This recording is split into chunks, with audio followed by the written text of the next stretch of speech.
দেখেন, যারা ক্লিপ লাগাবেন তারা দেখবেন এই যে এটা এভাবে লাগাইছেন। এখন আমি কি এটা এভাবে পরবো,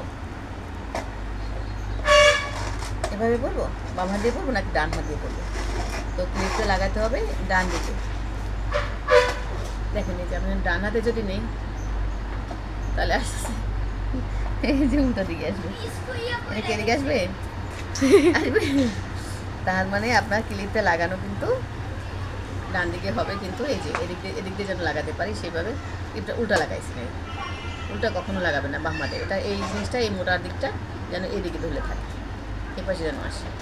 এটা কিন্তু সবাই খুব খেয়াল করবেন। হ্যাঁ, এখন এটা উল্টা করতে হবে। তখন কেমন লাগতেছে আমার ড্রেসের সঙ্গে ম্যাচিং হচ্ছে না বিস্কিট কালারের সাথে। দেখি দাঁড়াতে নিচটা পিছনে পেয়েছে। হুম, পাতা পেয়েছে, লাগাই দাও। ঠিক আছে, আমি লাগানো ঠিক হুম।